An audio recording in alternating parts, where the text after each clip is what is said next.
നമസ്കാരം, കർമാന്യൂസിലേക്ക് സ്വാഗതം. പ്രളയത്തിൽ മുങ്ങിയ കേരളം ഇനിയും ഒന്ന് ഉയർത്തെഴുന്നേറ്റിട്ടില്ല. ഒപ്പം സംസ്ഥാന സർക്കാരും പ്രളയബാധിതർക്ക് നൽകേണ്ട തുകകൾ ഇനിയുമാണ് കൊടുത്തു തീർക്കാനുള്ളത്. ആ സമയത്തെ ജനങ്ങൾ അനുഭവിച്ച ദുരിതവുമെല്ലാം പറയാതെ തന്നെ അറിയാമല്ലോ. ഒരു നിമിഷത്തിൽ എല്ലാം മുങ്ങിത്തീരാറായപ്പോൾ ജീവൻ മാത്രം മതിയെന്ന് പറഞ്ഞ് മനുഷ്യർ ഓടിയതൊന്നും മറന്നില്ലല്ലോ. എന്നാൽ ഇപ്പോൾ വീണ്ടും പ്രളയാനന്തര വിവാദങ്ങളിൽ പെട്ടിരിക്കുകയാണ് സർക്കാർ. പ്രളയബാധിതരായ SC/ST വിഭാഗക്കാർക്ക് കടുത്ത വിവേചനം ഏർപ്പെട്ടിരിക്കുന്നുവെന്നാണ് പുതിയ വിവാദത്തിന് ഉടലെടുക്കുന്നത്. SC/ST, ദളിത്, ക്രിസ്ത്യൻ വിഭാഗങ്ങൾ പ്രളയകാലത്തും അനന്തരവും സർക്കാർ സംവിധാനങ്ങളിൽ നിന്നടക്കം കടുത്ത വിവേചനം നേരിട്ടതായി സന്നദ്ധ സംഘടനയുടെ റിപ്പോർട്ട്. ദളിത് അവകാശ സംരക്ഷണത്തിനായി പ്രവർത്തിക്കുന്ന സംഘടനയാണ് റിപ്പോർട്ട് പുറത്തുവിട്ടിരിക്കുന്നത്. പ്രളയബാധിതർക്ക് സർക്കാർ പ്രഖ്യാപിച്ച അടിയന്തര സഹായമായ 10,000 രൂപ വിതരണം ചെയ്തതിന്റെ താരതമ്യം ഞെട്ടിക്കുന്നതാണെന്ന് റിപ്പോർട്ട് പറയുന്നു. ജനറൽ OBC വിഭാഗങ്ങൾക്ക് 83.90% മുതൽ 88.93% വരെ അടിയന്തര സഹായധനം ലഭിച്ചപ്പോൾ ആദിവാസി, ദളിത്, ക്രിസ്ത്യൻ വിഭാഗങ്ങൾക്ക് 61.92% മുതൽ 67.68% വരെയാണ് അടിയന്തര സഹായം ലഭിച്ചത്.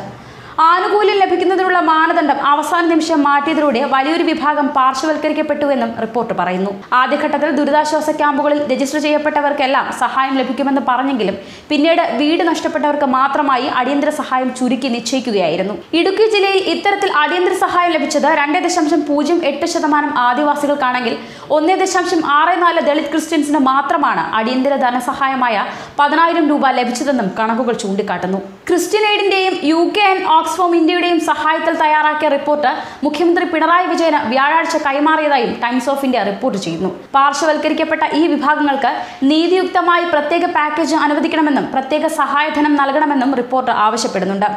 പ്രളയകാലത്തും പ്രത്യേക വിഭാഗങ്ങൾക്ക് പരിഗണന ലഭിച്ചുവെന്ന് പഠനവിധേയരായവരിൽ 20.57% പേരും പറയുന്നു. 37.28% പ്രളയകാലത്ത് വിവേചനപരമായ പെരുമാറ്റം നേരിടേണ്ടി വന്നുവെന്ന് വ്യക്തമാക്കുന്നു.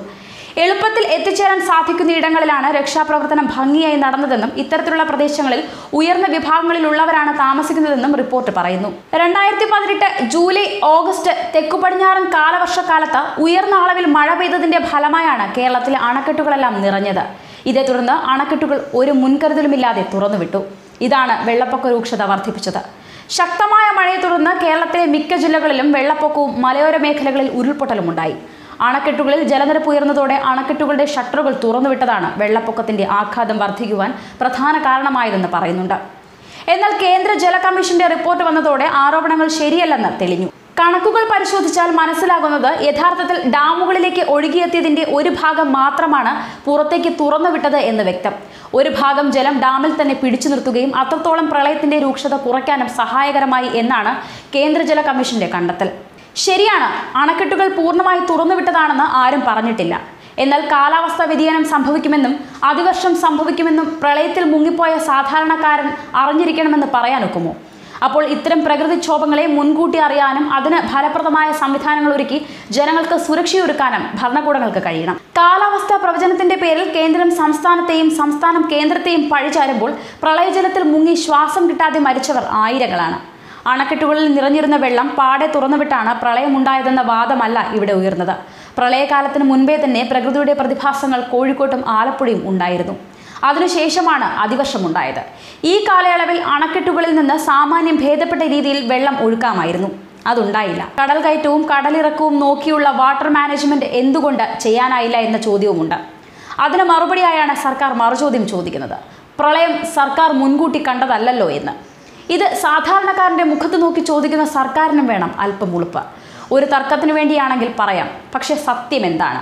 വിവേകപൂർവമായ ഇടപെടൽ ഉണ്ടായില്ലെന്നാണ് വാസ്തവം. അതിന്റെ പേരിൽ അങ്ങോട്ടും ഇങ്ങോട്ടും പഴിചാരി രക്ഷപ്പെടുകയായിരുന്നു സർക്കാരിന്റെയും മറ്റും ലക്ഷ്യം. ഈ പ്രളയം കവർന്നെടുത്തതെല്ലാം പാവപ്പെട്ടവന്റെയും സമൂഹത്തിൽ ജീവിക്കാൻ കഷ്ടപ്പെടുന്നവന്റെയുമാണ്. പണക്കാർക്കുള്ളതെല്ലാം തിരിച്ചു കിട്ടിയിട്ടുണ്ട്. അതുമല്ലെങ്കിൽ ആൾബലവും അർത്ഥങ്ങളും കൊണ്ട് നേടിയെടുത്തിട്ടുമുണ്ടാകും. ഇവിടെ ഉടുതുണിക്ക് മറുതുണിയില്ലാതെ ജീവിക്കുന്നവർ ഇന്നും അനാഥരായി തന്നെ തുടരുന്നു. രാഷ്ട്രീയക്കാരുടെ അടുത്ത ആവശ്യമായ തിരഞ്ഞെടുപ്പും വിജയവും എത്തിയിട്ടുണ്ട്. വോട്ടിനു വേണ്ടിയെങ്കിലും മുന്നണികളും രാഷ്ട്രീയ നേതാക്കളും ഓരോ പാവപ്പെട്ടവരെ സഹായിക്കണം. പട്ടികജാതി പട്ടികവർഗ വിഭാഗങ്ങളുടെ കോളനികളെല്ലാം പ്രളയ ദുരിതത്തിലാണ്. പറഞ്ഞറിയിക്കാൻ കഴിയാത്തത്ര കഷ്ടപ്പാടിലായിട്ടുണ്ട് ഇവർ. തിരിഞ്ഞു നോക്കിയാൽ കാണാനാകുന്നത് നിശബ്ദമായ നിലവിളികൾ മാത്രമാണ്.